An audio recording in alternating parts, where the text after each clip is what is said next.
Hey, so welcome. Today we're going to build or use AI's Terramodule or Terramodule's AI to build a complete AWS virtual VPC network um, consisting of a route table, internet gateway, some subnets, something just general to just kind of get you off the ground and running. Just using Terramodule in the registry URLs. So when you sign up for Terramodule and you go into the dashboard, under the generate modules section, we're going to go ahead and add those links in here. So we know that for the particular resources, if we go into the provider section under AWS, we know that we need a VPC. So if we scroll down and find AWS VPC, we just show like an example of some basic usage and then obviously some optional arguments that can be utilized. So we're going to just take this link here and paste that in there. And then inside that VPC, we want to add some subnets as well. So let's go ahead and look for subnets. So we got our subnets here. And then we want to be able to add some routes to that as well. So let's just go ahead and look for a route. Let's see here. So it should be under so we got routes. We're going to use the route table here. So that's going to actually create our route table and the option to create routes inside of that table as well. Let's go ahead and add that link as well.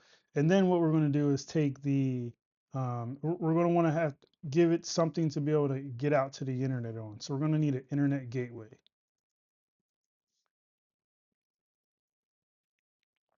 If we're going for internet gateway for IPv6, you would use you can use the egress only internet gateway there. So we're going to take that as well and paste that in there. And then let's look at this internet gateway attachment.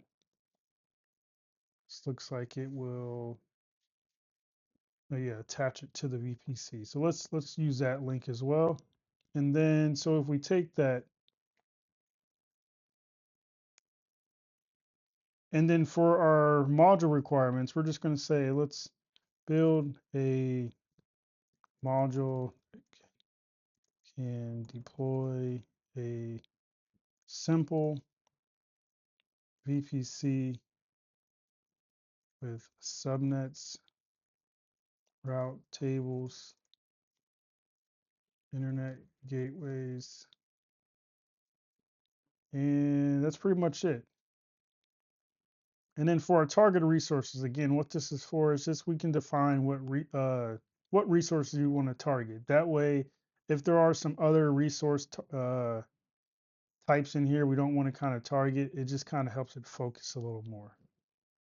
So let's go ahead and put in VPC, subnet, route table, internet gateway. Let's say internet gateway attachment. And then it might also pull in some other ones. It just depends on the dependencies between the different resources as well. So for this module, I'm going to just call it AWS VPC module. And let's go ahead and generate that. And so this can take a little bit of time. So there's a couple of different ways, depending on how you build your module, how it parses that information. Using the links, it's basically going to go through and grab in any of the arguments and things that it may see and need. Another way, which I've done in some of my other videos, is actually using the GitHub URL. So if you go into GitHub and you go into the code, if you can find where they put their docs at, it's typically either docs, um, or let's check website docs, and then you got D for data sources and then R for the resources. So if we look under R, you're going to see all the different README files. So this is just basically what's on the website. So if you use the actual GitHub URL, what it's going to do is actually going to take the raw markdown, HTML markdown file of that, and then that's what it's going to do to build your gateway. So then it might just be a little faster or a little slower, just depends. And so what we got here is now we got our module that can be utilized to build a AWS VPC environment, internet gateway. You get our attachments, the different subnets. You got your public and your private, your different route tables. And then you can also see it has these little switches. So basically, let's say you don't want an internet gateway. It basically has this count here, and it's just saying if var.create internet gateway is available, run it once, else do nothing. So this is basically kind of like a switch to turn that on or off if it's not needed. So if it doesn't see that variable, then it doesn't do anything. Again, you can go in and modify any of these if you don't want to use count. This count essentially is just, being used to see if this is there, and then it creates it. So if you're, calling this module, which they can show, let's save this module actually. So it's been saved. And if we go back to our dashboard here, if we go under modules, we got the option to view this. We can download it. If I go under view, we can make edits here if we want. And then, change anything within the editor. The variables as well. So there's variables for all the different things that's needed.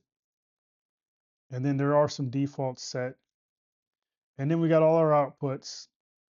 So the different outputs that can be utilized, and then the providers. And then the other great thing is just the README. So it builds out an example, a README with some basic examples of how to use and call that module. And then also a more advanced example. As you can see now, this is just using, I think this has probably, oh, it had some availability zones, enable DNS host names, tags, things like that. So yeah.